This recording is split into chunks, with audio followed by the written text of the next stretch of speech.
مرحبا يا رمضان، مرحبا يا رمضان، رمضان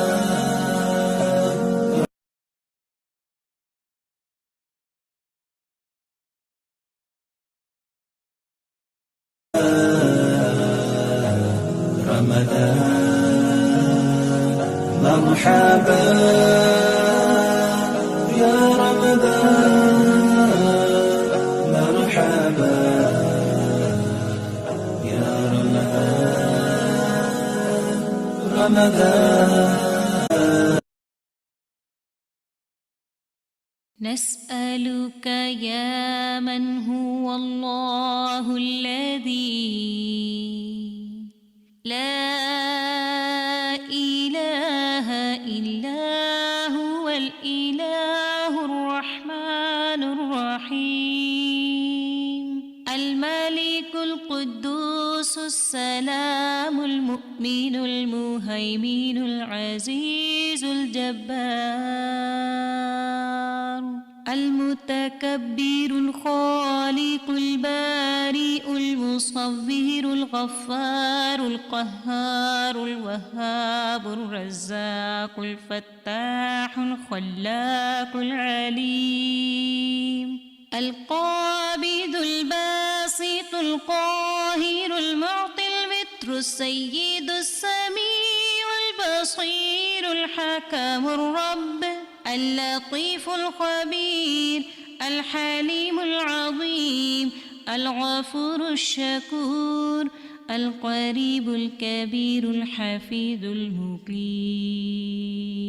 الحسيب المبين الكريم الرقيب المجيب الرفيق الحكيم الودود المجيد الشافي الشهيد الحق الوكيل القوي المتين الولي الحميد الجميل الأعلى النصير المالك المليك الحي القيوم الحافظ الواحد الأحد الصمد القادر المقتدر المقدم المؤخر الأول الآخر الأكرم الظاهر الباطن الواسع المتعال البر التواب الديان العفو الرؤوف الجواد المنان الطيب الغني الحفي العلي الستير القدير المولى المحسن الوارث المحيط الصبوح الذي ليس كمثله شيء وهو السميع البصير. شهر رمضان الذي أنزل فيه القرآن هدى للناس وبينات من الهدى والفرقان فمن شهد منكم الشهر فليصمه ومن كان مريضا أو على سفر فعدة من أيام أخر يريد الله بكم اليسر ولا يريد بكم العسر ولتكملوا العدة ولتكبروا الله على ما هداكم ولعلكم تشكرون. الله أكبر الله أكبر لا إله إلا الله والله أكبر الله أكبر ولله الحمد.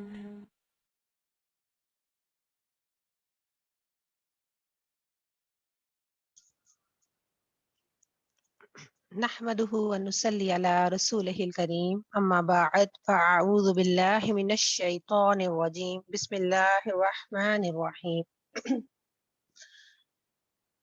رب اشرح لي صدري ويسر لي أمري واحلل عقدة من لساني يفقه قولي رب زدني علما اللهم فقهنا في الدين اللهم انفعنا بما علمتنا وعلمنا ما ينفعنا وزدنا علما اللهم أرنا الحق حقا وارزقنا اتباعه وأرنا الباطل باطلا وارزقنا اجتنابه.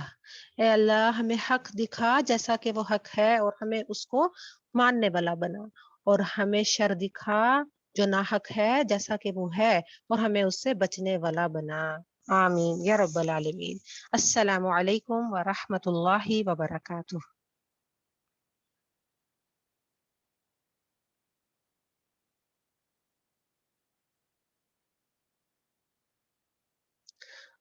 امید کرتی ہوں انشاءاللہ تعالیٰ آپ سب خیریت سے ہوں گے، ایمان کی بہترین حالت میں ہوں گے. الحمدللہ اللہ تعالیٰ کا یہ فضل ہے اور اللہ تعالیٰ ہی کا محض فضل ہے کہ الحمدللہ ہم آج اس مبارک مہینے میں اس مبارک کتاب کو تھامے ہوئے اس کا دور کر رہے ہیں الحمدللہ. اور قرآن جیسا کہ ہم جانتے ہیں کہ رمضان کے مہینے میں نازل ہوا تو رمضان اور قرآن کا آپس میں بہت گہرا تعلق ہے، اور دونوں کا مقصد کیا ہے کہ ہمارا رجوع اللہ ہو، ہم اللہ کی طرف رجوع کر لیں. یہ وہ مہینہ ہے جس مہینے میں نفل عبادت کا ثواب نفل کا ثواب جو ہے وہ فرض کے برابر کر دیا جاتا ہے. فرض کا ثواب عام زمانے میں کیے گئے فرض کے 70 فرضوں کے برابر کر دیا جاتا ہے. یہ وہ مہینہ ہے جس مہینے میں جنت کے سارے دروازے کھول دیے جاتے ہیں، کوئی ایک دروازہ بھی بند نہیں رکھا جاتا، اور اللہ کی طرف سے پکار لگتی ہے کہ اے نیکی کرنے کے شوقین آگے بڑھ اور نیکی کر لے. اور یہ وہ مہینہ ہے جس مہینے میں جہنم کے سارے دروازے بند کر دیے جاتے ہیں، کوئی ایک دروازہ بھی کھلا نہیں چھوڑا جاتا، اور اللہ کی طرف سے پکار لگتی ہے کہ اے برائی کے شوقین رک جا، برائی سے بچ جا اور جنت کما لے. تو اللہ تعالیٰ سے اس دعا کے ساتھ آغاز کرتے ہیں کہ اللہ تعالیٰ کی طرف سے لگائی جانے والی اس پکار کو ہم لبیک کہنے والے ہوں. آمین یا رب العالمین. الحمدللہ آج ہم پارہ نمبر 7 سورہ المائدہ جو ہے وہ کنٹینیو کریں گے انشاءاللہ تعالی آیت نمبر 83 سے. آیت نمبر 83 سورہ المائدہ.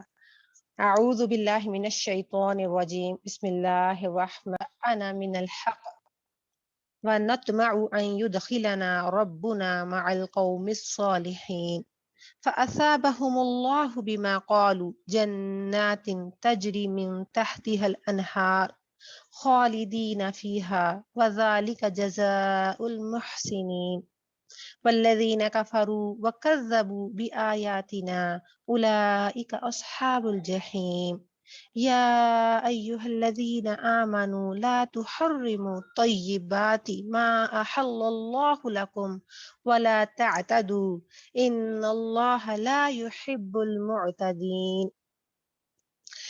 کہ یہ وہ لوگ جو کہ اس تکبر نہیں کرتے جب وہ لوگ اس قرآن کو سنتے ہیں جو رسول اللہ صلی اللہ علیہ وآلہ وسلم پر اترا ہے، تو تم دیکھتے ہو کہ حق کو جاننے کی وجہ سے ان کی آنکھیں آنسوؤں کے ساتھ بھر جاتی ہیں، اور وہ فوراً بول اٹھتے ہیں کہ اے پروردگار ہم ایمان لائے، ہمارا نام گواہی دینے والوں میں لکھ لے. اور وہ کہتے ہیں کہ آخر کیوں نہ ہم اللہ پر ایمان لائیں اور جو حق ہمارے پاس آیا ہے اسے کیوں نہ ہم مان لیں، جبکہ ہم اس بات کی خواہش رکھتے ہیں کہ ہمارا رب ہمیں نیک لوگوں میں شامل کرے. ان کے اس قول کی وجہ سے اللہ نے ان کو ایسی جنتیں عطا کی جن کے نیچے نہریں بہتی ہیں اور وہ ہمیشہ رہیں گے. یہ بدلہ ہے ان کے نیک رویہ اختیار کرنے کی وجہ سے. رہے وہ لوگ جنہوں نے ہماری آیات کو ماننے سے انکار کیا اور انہیں جھٹلایا تو وہ جہنم کے مستحق ہیں. اے لوگو جو ایمان لائے ہو، جو پاک چیزیں اللہ نے تمہارے لیے حلال کی ہیں انہیں حرام نہ کر لو اور حد سے تجاوز نہ کرو. اس آیت میں دو باتوں کی طرف اشارہ ہو رہا ہے. ایک تو یہ ہے کہ جو خود حلال اور حرام کے مختار نہ بن جاؤ. حلال وہی ہے جو اللہ نے مقرر کیا ہے اور حرام بھی وہی ہے جو کہ اللہ نے مقرر کیا ہے.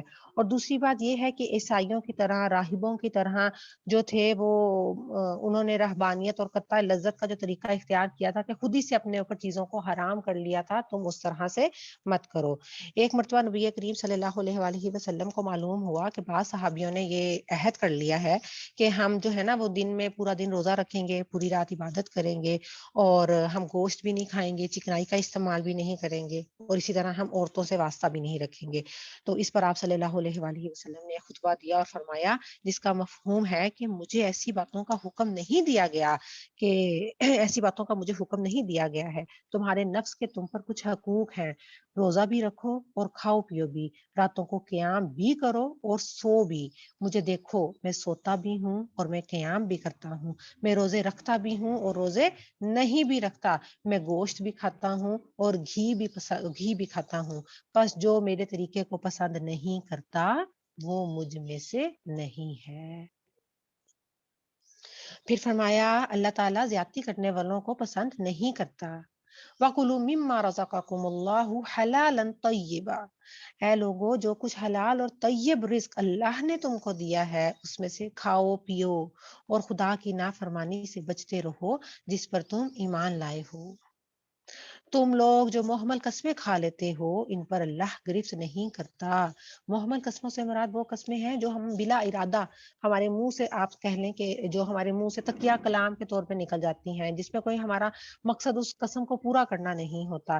تو ایسی قسموں کے بارے میں کہا جا رہا ہے کہ اللہ تعالیٰ ان پر گرفت نہیں کرتا، مگر جو قسمیں تم جان بوجھ کر کھاتے ہو اللہ ان پر تم کو ضرور پکڑے گا. ایسی قسم توڑنے کا کفارہ یہ ہے کہ 10 مسکینوں کو اوسط درجے کا کھانا کھلاؤ جو کہ تم اپنے بال بچوں کو کھلاتے ہو، یا انہیں کپڑے پہناؤ، یا ایک غلام آزاد کرو. اور جو اس کی استطاعت نہ رکھتا ہو وہ 3 دن کے روزے رکھے. یہ تمہاری قسموں کا کفارہ ہے جبکہ تم قسم کھا کر توڑ دو، اور اپنی قسموں کی حفاظت کیا کرو. اسی طرح اللہ تعالیٰ اپنے احکام تمہارے لیے واضح کرتا ہے شاید کہ تم شکر ادا کرو. آیت نمبر 90، اے لوگوں جو ایمان لائے ہو، یہ شراب اور جوا اور یہ آستانے اور یہ پانس سے، یہ سب گندے شیطانی کام ہیں، ان سے پرہیز کرو، امید ہے کہ تمہیں فلاح نصیب ہوگی. اس آیت میں شراب کی حرمت کے سلسلے میں حکم آیا ہے، اور اس سے پہلے شراب کی حرمت کے سلسلے کے 2 حکم پہلے آ چکے تھے، سورہ البقرہ میں اور سورہ النساء میں. اب اس آخری حکم کے آنے سے پہلے نبی کریم صلی اللہ علیہ وآلہ وسلم نے یہ خطبے میں سب لوگوں کو خبردار کیا اور کہا کہ جس کا مفہوم ہے کہ اللہ کو شراب سخت ناپسند ہے، اس بات کی بعید نہیں کہ اس کا قطعی حرمت کا حکم آ جائے، لہٰذا جن لوگوں کے پاس شراب ہے ان کو چاہیے کہ وہ اس کو بیچ دے. تو ان کے اس خطبے کے کچھ مدت کے بعد یہ آیت نازل ہوگی، جس کے بعد پھر آپ صلی اللہ علیہ وآلہ وسلم نے اعلان کرایا کہ اب جن لوگوں کے پاس شراب ہے وہ نہ تو اسے پی سکتے ہیں اور نہ اس کو بیچ سکتے ہیں، بلکہ انہوں نے کیا کرنا ہے، اب اس کو ضائع کر دینا ہے. تو اس وقت جو ہے مدینہ کی گلیوں میں کہا جاتا ہے کہ شراب بہا دی گئی. بعض لوگوں نے پوچھا کہ رسول اللہ صلی اللہ علیہ وآلہ وسلم ہم انہیں یہودیوں کو تحفہ نہ دے دیں، جس پر آپ صلی اللہ علیہ وآلہ وسلم نے فرمایا جس اللہ نے یہ چیز حرام کی ہے اس نے اس کو تحفتاً دینے سے بھی منع فرمایا ہے. آیت نمبر 191، شیطان تو یہ چاہتا ہے کہ شراب اور جوئے کے ذریعے سے تمہارے درمیان عداوت اور بغض ڈال دے اور تمہیں خدا کی یاد سے اور نماز سے روک دے. پھر کیا تم ان چیزوں سے باز رہو گے؟ اللہ اور اس کے رسول صلی اللہ علیہ وآلہ وسلم کی بات مانو اور باز آ جاؤ. لیکن اگر تم نے حکم عدولی کی تو جان لو کہ ہمارے رسول پر تو بس صاف صاف حکم پہنچا دینے کی ذمہ داری ہے. جو لوگ ایمان لے آئے اور نیک عمل کرنے لگے انہوں نے پہلے جو کچھ کھایا پیا تھا اس پر کوئی گرفت نہ ہوگی، بشرطے کہ وہ آئندہ ان چیزوں سے بچے رہیں جو حرام کی گئی ہیں اور ایمان پر ثابت قدم رہیں، اچھے کام کریں، پھر جس چیز سے روکا جائے اس سے رکیں، اور جو فرمان الہی ہو اسے مانیں، پھر خدا ترسی کے ساتھ نیک رویہ رکھیں. اللہ نیک کردار لوگوں کو پسند کرتا ہے، واللہ یحب المحسنین. اے لوگو جو ایمان لائے ہو، اللہ تمہیں اس شکار کے ذریعے سے سخت آزمائش میں ڈالے گا جو بالکل تمہارے ہاتھوں کے اور تمہارے نیزوں کے پاس ہوگا، یہ دیکھنے کے لیے کہ تم میں سے کون اس سے غائبانہ ڈرتا ہے۔ پھر جس نے اس تنبیہ کے بعد اللہ کی مقرر کی ہوئی حد سے تجاوز کیا، اس کے لیے دردناک سزا ہے۔ اے لوگو جو ایمان لائے ہو، احرام کی حالت میں شکار نہ مارو۔ اگر تم میں سے کوئی جان بوجھ کر ایسا کر گزرے تو جو جانور اس نے مارا ہو اسی کے ہم پلہ ایک جانور اسے مویشیوں میں سے نظر دینا ہوگا، جس کا فیصلہ تم میں سے 2 عادل آدمی کریں گے، اور یہ نذرانہ کعبہ تک پہنچایا جائے گا، یا نہیں تو اس گناہ کے کفارے میں چند مسکینوں کو اس کو کھانا کھلانا ہوگا اور اس کے باقدر روزے رکھنے ہوں گے تاکہ وہ اپنے کیے کا مزہ چکھے۔ اب اس آیت میں کیا ہے کہ حالت احرام کی حرمت کے بارے میں ذکر کیا جایا ہے کہ جو شکار ہے، خواہ وہ آدمی خود کرے یا کوئی دوسرے کی شکار کرنے میں مدد کرے، یہ دونوں باتیں ہی حالت احرام میں منع ہے۔ اس کے علاوہ اگر کوئی محرم کے خاطر شکار کرے گا تو وہ بھی محرم کے لیے کھانا جائز نہیں ہے، ٹھیک ہے۔ لیکن اگر کسی شخص نے شکار خود اپنے لیے کیا اور وہ حالت احرام میں نہیں ہے، اس کا ارادہ اور اس کی نیت اپنے لیے یا ان لوگوں کے لیے تھی جو کہ حالت احرام میں نہیں ہے، ان کے لیے اس نے شکار کیا، اس میں سے اگر حالت احرام والا آدمی بھی کھا لے یا اس کو بھی دیا جائے تو اس کے کھانے میں پھر کچھ مذائقہ نہیں ہے۔ اب یہ جو ہے حکم، یہ جو موذی جانور ہیں وہ اس حکم میں نہیں آتے کہ حالت احرام میں یہ اگر سانپ، بچھو یا جو موذی جانور ہیں ان کو جس سے انسان کی جان کو خطرہ ہے وہ حالت احرام میں بھی مارے جا سکتے ہیں۔ پھر فرمایا پہلے جو کچھ ہو چکا اللہ نے وہ معاف کر دیا، لیکن اب اگر کسی نے اس حرکت کا اعادہ کیا تو اس سے اللہ بدلہ لے گا، اور اللہ سب پر غالب ہے اور بدلہ لینے کی طاقت رکھتا ہے۔ تمہارے لیے سمندر کا شکار اور اس کا کھانا حلال کر دیا گیا ہے، جہاں تم ٹھہرو وہاں بھی اسے کھا سکتے ہو اور قافلے کے لیے بھی اکٹھا کر سکتے ہو، البتہ خشکی کا شکار جبکہ تم حالت احرام میں ہو تم پر حرام کر دیا گیا ہے، بس بچو اس خدا کی نافرمانی سے جس کی پیشی میں تم سب کو حاضر ہونا ہے۔ جعل الله الكعبة البيت الحرام قياما للناس والشهر الحرام والحج والقلائد ذلك لتعلموا أن الله يعلم ما في السماوات وما في الأرض وإن الله بكل شيء عليم اعلموا أن الله شديد العقاب وأن الله غفور رحيم۔ اللہ نے مکان محترم کعبہ کو لوگوں کے لیے اجتماعی زندگی میں قیام کا ذریعہ بنایا ہے، اور ماہ حرام اور قربانی کے جانوروں اور کلادوں کو بھی اس کام میں مددگار بنا دیا ہے تاکہ تمہیں معلوم ہو جائے کہ اللہ آسمانوں اور زمین کے سب حالات سے باخبر ہے اور اسے ہر چیز کا علم ہے۔ خبردار ہو جاؤ، اللہ سزا دینے میں بھی سخت ہے اور اس کے ساتھ ساتھ بہت درگزر اور رحم بھی کرنے والا ہے۔ رسول پر تو صرف پیغام پہنچا دینے کی ذمہ داری ہے، آگے تمہارے کھلے اور چھپے سب حالات کا جاننے والا اللہ ہے۔ اے پیغمبر صلی اللہ علیہ وآلہ وسلم ان سے کہہ دو کہ پاک اور ناپاک بہرحال یکساں نہیں ہیں۔ قل لا يستوي الخبيث والطيبات ولو أعجبك كثرة الخبيث فاتقوا الله يا أولي الألباب لعلكم تفلحون۔ کہ ہے پیغمبر ان سے کہہ دو کہ پاک اور ناپاک کہیں کسی بھی طرح یکساں نہیں ہیں، خواہ ناپاک کی کثرت تمہیں کتنی ہی فائدہ دینے والی کیوں نہ نظر آ رہی ہو۔ بس اے لوگو جو عقل رکھتے ہو اللہ کی نافرمانی سے بچتے رہو، امید ہے کہ تمہیں فلاح نصیب ہوگی۔ اب یہ آیت جو ہے، یہ آیت قدر و قیمت کا ایک الگ ہی معیار پیش کرتی ہے جو انسان کے جو ظاہری معیار ہے نا اس سے بالکل مختلف ہے۔